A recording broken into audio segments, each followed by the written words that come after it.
Perkenalkan, nama saya Maria Rodriana Putrindi dengan NIM 1903030039 kelas A semester 3 jurusan Sosiologi. Di sini saya akan menjelaskan metodologi sosiologis sebagai teknik mendengarkan.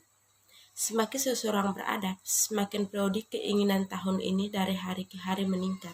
Detail suatu hari dalam kehidupan seseorang adalah bagian dari kehidupan seseorang. Sejarah hidup, Stan merekomendasikan riwayat hidup kepada kita sebagai metode eksplorasi yang bermakna manusia. Sebuah besar penulis belum tentu seorang juara dalam logika atau seorang yang sempurna panduan. Saya menganggapnya hanya sebagai seorang peramal.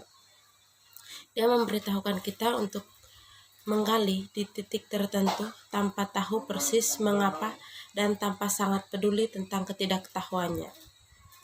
Dalam kaitannya dengan Stendhal, saya akan agak mundur, tapi saya adalah sadar bahwa metode yang dilakukan oleh sosiolog dan antropologi inti yang saat ini digunakan untuk mengumpulkan sejarah kehidupan tidak masuk akal.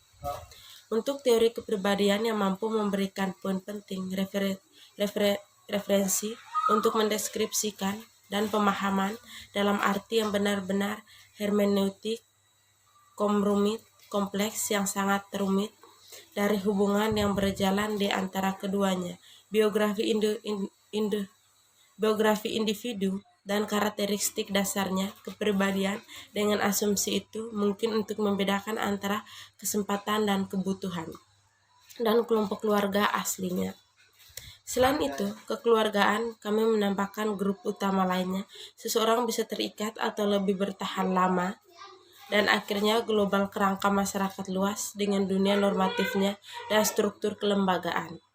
Saat ini saya sangat khawatir dengan aspek struktural sosial. Saya takut ini akan mengabaikan ini masyarakat itu sendiri mungkin direduksi menjadi metafora dan kontradiksinya lenyap pada dasar kabut bitrari dari resonansiisme psikologi. Waktu dan skema konseptual. Apa yang kemudian tidak saya lihat adalah aspek khusus yang menentukan dari sejarah hidup. Ini adalah waktu durasi sebagai kategori eksistensial, prasyarat evolusi. Tampak bagi saya bahwa keseluruhan makna sosiologi sebagai pemahaman manusia dan dalam perbuatan, saya pikir juga hari ini mungkin terkonsentrasi atau tergoda untuk menjalani masyarakat alih-alih hidup secara pasif olehnya. Di faktanya, saya tidak sepenuhnya memahami secara kritis refleks bahwa di kondisi industri yang maju dan terorganisir secara teknik masyarakat kita secara harfiah hidup di masa depan atau diramalkan dan dihitung oleh mekanisme sosial produktif seluruh subringkas ke dalam skema produksi rasional, formal, pertukaran konsumsi produksi. Riwayat hidup memulihkan daging dan makna manusia pada konseptual atemporal skema. Inti dari materi istimewa yang hidupnya, teori untuk analisis sosial pada dasarnya bersumber dari fakta bahwa kita berusaha dengan urutan temporal dan pengembangan melalui waktu. Dramanya dan karakteristik urgensi, rasa kemiskinan berbanding lurus dengan karakteristik dari manusia setiap situasi. Seseorang pria tertarik untuk makhluk lain yang mencintai, tetapi dia tidak dicintai kembali. Perasaan ini bisa terlambat atau lebih awal. Ini keseluruhan cinta ada, tapi untuk seseorang di sini dan saat ini menulis sejarah emosi adalah sejarah kata keterangan waktu. Di luar faktor penentu duniawi, ada doktrin konsep, bukan kehidupan kata-kata tanpa makna, karena makna adalah fungsi temporality.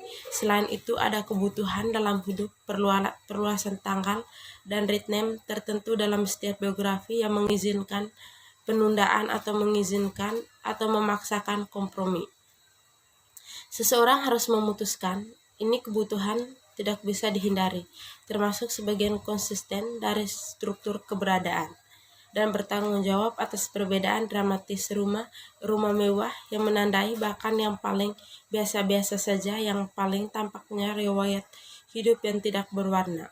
Pada dasarnya, refleksi yang sama ini adalah penarikan diri, melihat ke belakang dan ke dalam. Ini adalah perspektif naratif dari sudut pandang kenangan sekilas.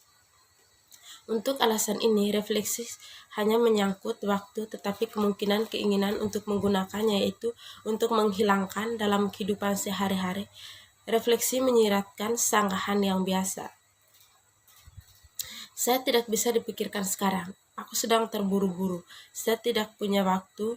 Dalam ungkapan ini ada gagasan penundaan yang tidak terbatas sampai kemauan menjadi waktu, sampai terburu-buru urgensi akan berakhir. Namun urgensi dan kurangnya waktu adalah konsep, istilah, dan situasi eksistensial. Semakin cepat terburu-buru, semakin sedikit waktu yang dimiliki. Urgensi menghancurkan waktu sebelumnya. Pada akhirnya dia tidak lagi berlari ke arah cepat dengan arah bertujuan. Hanya tindakan lari yang murni dan sederhana, tidak tahu di mana atau mengapa. Ini murni urgensi dibuat menjadi kebiasaan yang terinisialisasi secara hidup tanpa tujuan ataupun yang bisa memberi arti untuk memasukkan ke dalam sebuah bentuk yang hanya dangkal paradoks. Ini adalah diakronis dan sinkronis untuk mendefinisikan dengan dirinya sendiri, melibatkan operasi yang rumit. Ini membutuhkan identifikasi variabel atau identitas dinamis penyusun, yaitu karakteristik yang sudah mengandung seluruh evolusi potensi yang datang kemudian, lalu, dan hanya kemudian riwayat hidup muncul sebagai bahan istimewa untuk penelitian dalam ilmu sosial. Sebagai materi utama, bukan materi kedua, ketertiban disarikan dan sebaliknya yang berdaging sudah diberikan kode sebelumnya di item program untuk tindakan kalkulator itu modern dan is absentius, berguna dan dipilih hanya untuk mereka dapat mudah dianalisis secara elektronik. Sama seperti matematika, ekonomi, untuk memanifestasi, kuantifikasi, dan pengukuran yang tepat pada waktu hipotesis diterima dan homo economicus. Dengan juga sosiologi sosial, ethics hari ini menjalankan risiko menerima sebuah yang tidak dapat diatasi, membatasi sebuah konsepsi miskin terlalu reduktif azasi realitas sosial yang bermakna jantan. Sejarah non-historis. Sesuai dengan konsepsi tentang realitas sosial yang miskin, intinya sebuah realitas yang mengeraskan adalah kehilangan warna internalnya, ketegangan dinamik, yang bagi Aristoteles adalah eksistensi potensi realitas yang direalisasikan atau dibentuk yang disempurnakan, yaitu impulsi menuju transformasi potensi menjadi tindakan adalah konsekuensi sejarah manusia sebagai sejarah kepemimpinan atau elit. Juga ditambah ini adalah konsepsi metodologi sebagai tubuh teknik spesifik yang dapat dipertukarkan dengan secara mekanis sebagai sarana murni untuk diterapkan pada dunia manusia sebagai objek penelitian. Dunia dipahami sebagai subplanetary oleh definisi dan ditakdirkan untuk melayani. Artinya, itu dipanggil untuk memverifikasi atau memalsukan hipotesis peneliti. Peneliti itu jadi satu-satunya subjek aktif eksklusif dalam proses penelitian yang muncul sebagai usaha yang sangat asimetris. Dalam kondisi instrumentalisasi peneliti ini, tetapi juga kebijakan penelitian dilihat sebagai posisi diri yang disadari peneliti sendiri satu-satunya secara yang mungkin, bukanlah kehidupan sejarah yang berpotensi menjadi kehidupan kita masing-masing, melainkan secara historis. Mungkin bukan itu kebetulan historis, apakah idealis atau Marxis harus menerima ilmu-ilmu sosial dengan fasilitas, dengan syarat yang gilirannya tersebut harus puas dengan peran tambahan sebagai sarana inferior aktivitas intelektual tanpa nilai kognitif otentik di tingkat konseptual penuh, atau dengan kata lain, tanpa otonom riwayat hidup sebagai metodologi pada tingkat tertinggi perlu ditingkatkan.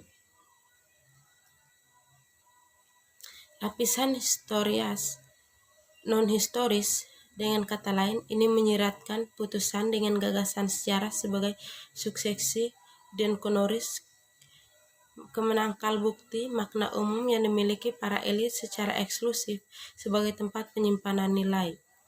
Dalam pengertian ini, secara hidup jauh dari menampilkan dirinya sebagai tubuh elemen ilustrasi yang sudah dikenal, lampiran opsional dan kualitatif jenis untuk kesimpulan tegas penelitian dan dicapai melalui teknik standarisasi pengukuran yang tepat terbuka fase baru dalam penelitian ilmu sosial.